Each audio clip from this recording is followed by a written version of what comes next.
What's going on, everybody? This is John J. Gaming on the mic, coming at you guys with another weekly recap as we get ready to jump into week 7.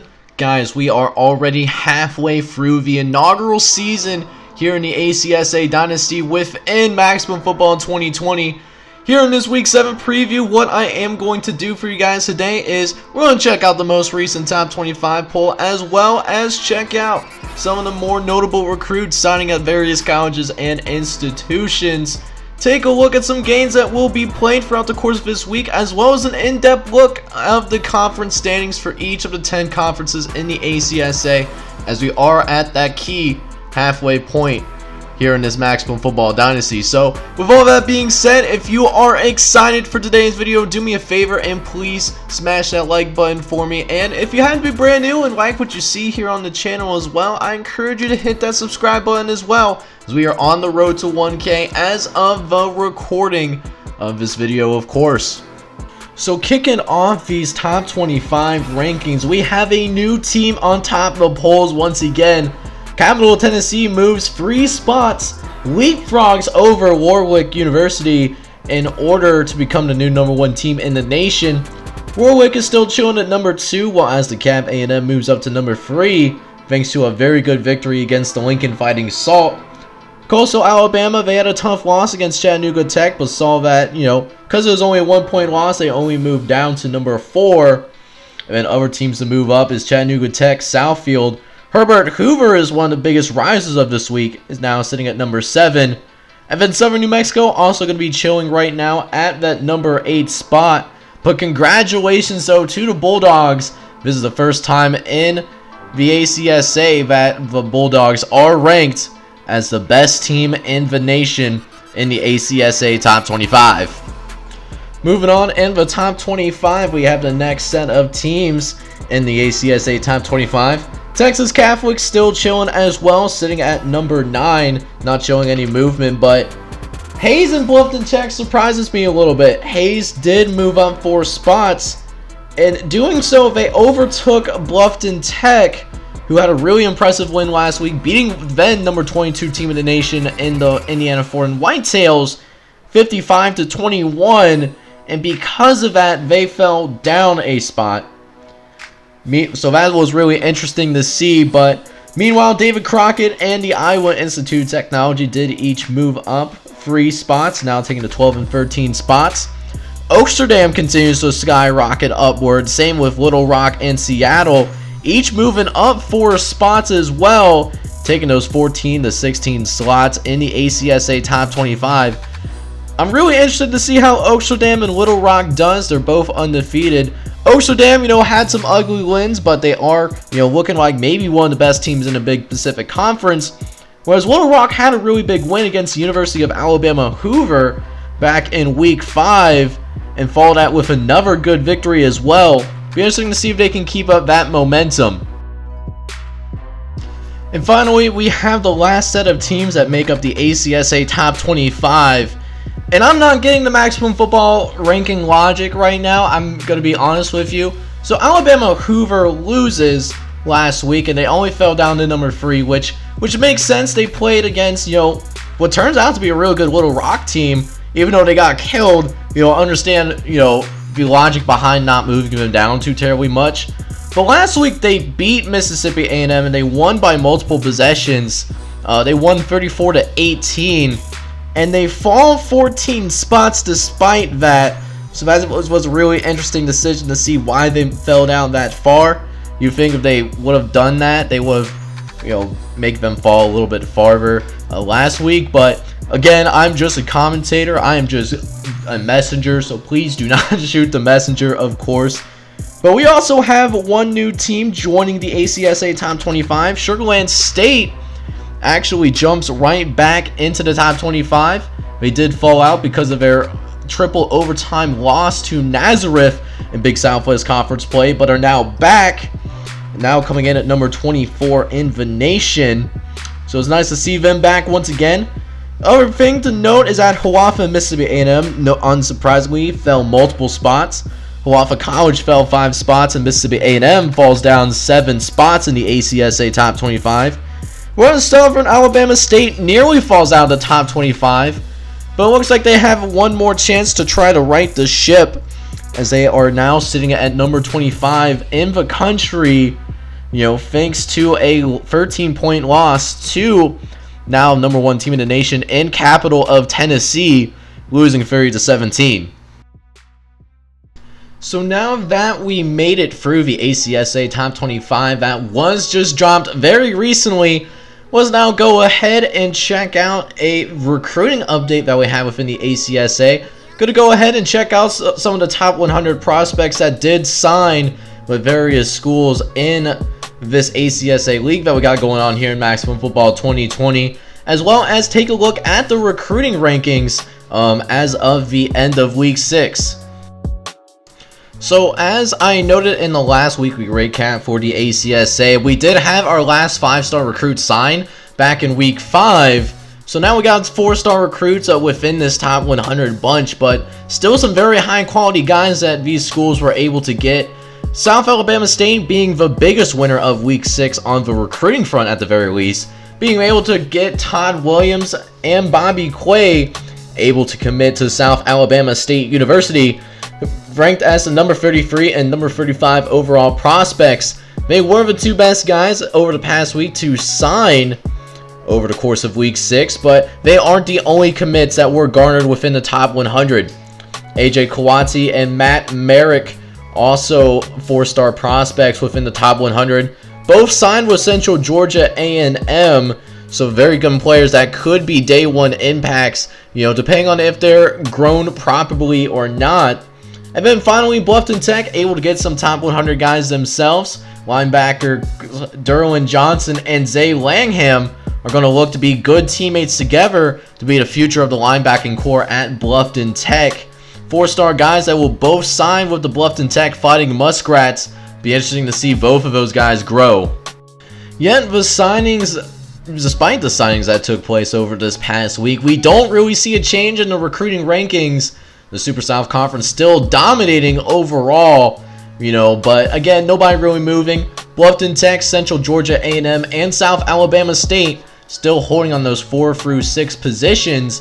Meanwhile, the capital of Tennessee, in addition to being the number 1 ranked team in the country now, they also still hold the number 1 recruiting class as well in the ACSA as of this week, of course. It'll be interesting to see how long they can hold on to both the number 1 ranking on the recruiting end as well as the number 1 ranking on the football field as well going forward. Took a look at the most recent,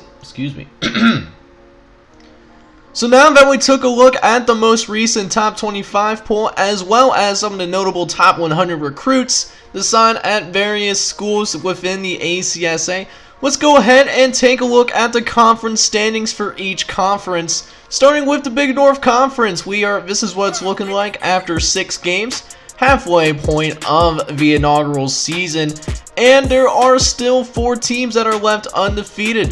Bluffton Tech has looked the most impressive in my opinion, scoring over 270 points, the most out of any team in this Big North Conference, but there are also a few challengers as well. Iowa Institute Technology, DeKalb A&M, and Southfield all look like very good teams that can very well compete for the Big North Conference Championship when it's all said and done. In the meantime, also watch out for Detroit State, Hiawatha, and the University of Iroquois, who have only suffered 1 loss each themselves, making up that second tier of teams in the Big North Conference as well. Could be dark horses and could come into play for the Big North Conference title when it's all said and done as well. The good news is also for this conference that all teams in the Big North are still above 500 despite starting conference play. Morehead State and Rugby are the only 2 teams in danger of falling under 500 this week, as they're both sitting at 3-3. Morehead State though has looked more impressive with a much higher point differential, whereas Rugby is the only team in the conference that's sitting at 3-3 and has a negative point differential as well. Moving on, we have the Stars and Stripes Conference, and this is what the conference standings are looking like. The Oxford Chargers are still charging ahead in the Stars and Stripes Conference, moving up to 4-2 and currently leading the Stars and Stripes Conference after, over the course of this season.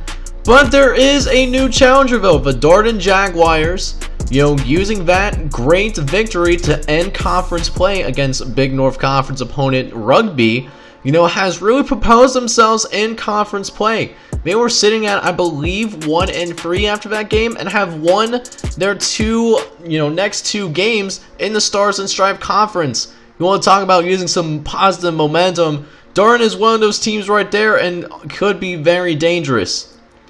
On the other hand, there are a few other teams to keep an eye on in the Stars and Stripes Conference that could come to play. Louisiana Central, has looked pretty good. Very close games, actually. Only a -9 point differential. They were also in a pretty close game with Wentzville. They only lost to them by 8 points total back in non-conference play.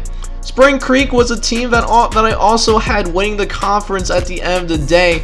And while they haven't shown it yet, I always think that they are the best team. They just need to live to their full potential. Las Vegas and the Franklinton Red Rams are also looking pretty decent, sitting at 2-4 within this conference as well.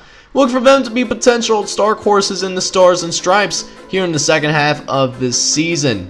Keeping it in the Group of 5 region, we now have the Midwest Conference, and Central Tech has looked pretty darn good.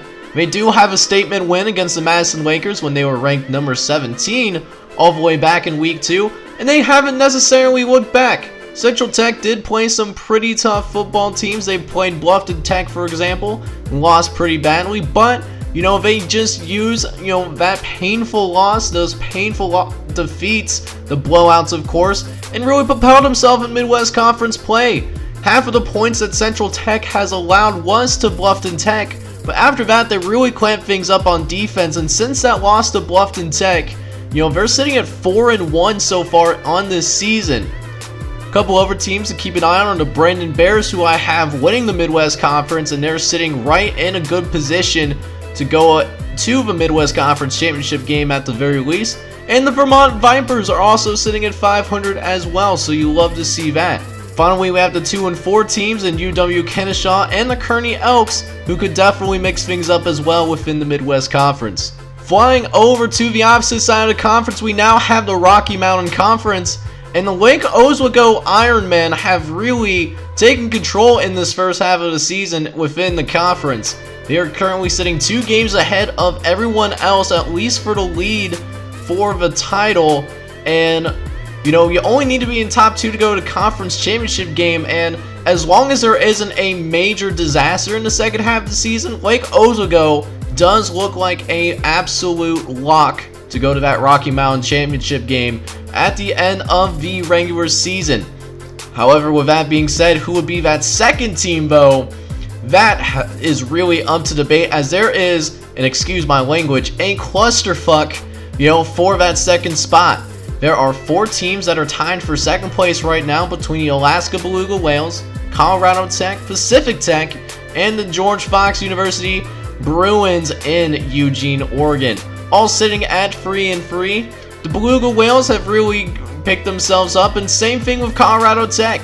They lost 38-0 to Anchorage Tech in non-conference play when they were one of the few teams that haven't won a single game. But after that game, Colorado Tech did really do a great job of recovering, so it's nice to see them back in the mix. Pacific Tech, I still think, is the best team in this entire conference, but they have had some hard luck in non-conference play. That really puts their role in that 3-3 position, but I think they're the most likely team to make a run in this second half of the season. But you can't count out the Beluga Whales, and you certainly can't count the Rattlesnakes either. George Fox University could also mix things up here as well. Moving over to the Gucci brand version of the Rocky Mountain Conference, we now have the Big Pacific Conference, and there are 2 teams that are still undefeated and are also ranked in the top 25. The Seattle College Cascades and the Oaksterdam Reefers are 2 teams that are battling it out in top of the Big Pacific Conference, each sitting at 6-0 currently, but Seattle College has looked a lot more impressive so far this season, scoring twice as many points as the Amsterdam Reefers and also at the same time allowing less points than their counterpoints. So despite the fact that Seattle College is currently ranked lower than Amsterdam, I do think that Seattle College is a better football team. Few other teams to keep an eye on in that second tier is also Spokane Tech, who was formerly in the top 25, but after taking one loss during the second quarter of this season, they did fall out of the top 25, unfortunately. Amazon and the Hebrew University of California have certainly surprised themselves, particularly Montana A&M too. Montana A&M I did not think would be as good as they are, but they're sitting at 5-1 themselves, and they have looked a pretty darn good football team themselves. But with that being said, I think things could slow down for Montana A&M in that second half of the season. Just kind of feels like a fluke. I guess I just kind of need to see more from them. But look for Spokane Tech, Amazon, and the Hebrew University of California, HUC, to mix things up and give Seattle College and the Amsterdam Reefers more of a challenge here in the second half of the season. And now we have what was dubbed the strongest conference in the ACSA. We now have the Super South Conference standings after 6 games. After the first couple weeks of conference play, just as expected, a lot of teams beating up on each other. And after just 2 weeks of conference play, there are only 3 undefeated teams remaining.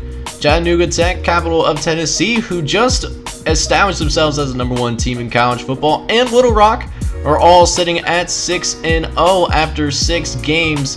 So definitely going to be a dogfight for sure. As there's also a lot of teams that, have a loss, but, can definitely make a run. Alabama Hoover, Central Georgia A&M, and Coastal Alabama are certainly teams to look out for in here as well. And the Ceballo Dream are having a pleasantly good season as well. They're one of the few Super South squads that weren't ranked to start this season, but they've climbed up all the way to number 20. And despite their loss after joining the top 25, they surprisingly decided to remain there and now sit at number 20. So a pleasant surprise for the Ceballo Dream as well. Matter of fact, there's only one team that is under 500. That's the Erlanger Barons, who themselves were off to a good start. They were starting off 2-0, but ever since they're on a 4-game losing streak, and I don't know if that will end anytime soon. But yeah, this conference is going to be really interesting to watch, and there's definitely going to be a lot of primetime games on the Super South Conference, so this is going to be a race that we are going to be watching out for very closely in the second half of this season. On the flip side, we have the Sunshine Conference making up all 10 teams within the state of Virginia. Currently, there is a 2-way tie for first place in the Virginia Christian Saints and the Northern Virginia Angels, each of which sitting at 3-3 right now. So, 2 of the better teams that King Expressions Gaming predicted to be in that upper echelon, and right now he is on points through the first half. Shout out to my boy King Expression Gaming. Go check him out if you haven't already. But there's also a second tier starting to be established. University of Southern Virginia in Danville and the Virginia Coastal Waves have played significantly better and got themselves within 1 game of the Sunshine Conference championship spots. So that could be a race to watch out for. Although the rest of the conference, the second half of the conference, the bottom half I should say, has looked really bad, and that's honestly what we kind of expected. It's been a rough season for the Sunshine Conference for sure. Hopefully the teams at the bottom can pick it up and maybe get a little bit more help with recruiting or something like that. So now we have the National Athletic Conference, and finally we have a group of 5 team ranked in the top 25. The Quinton University Knights have wholeheartedly deserved it. They're sitting at 5-1 despite taking a loss and were ranked number 25. I thought they would fall out, but they saw that as a fluke loss and actually moved them up to number 23. So I wouldn't be shocked if they made it to the conference championship game for sure, as well as make it to a more notable bowl game as well, because they certainly have deserved it this season. But there's a couple other teams to watch out for here as well. The Vienna Patriots and the Burlington Vipers have also looked pretty good this season as well, sitting at 4-2 so far. Bunch of teams ranked in that 500 range, including Alfred the Great, Beckett Ridge, Alfred Tech, and St. John Jakes as well.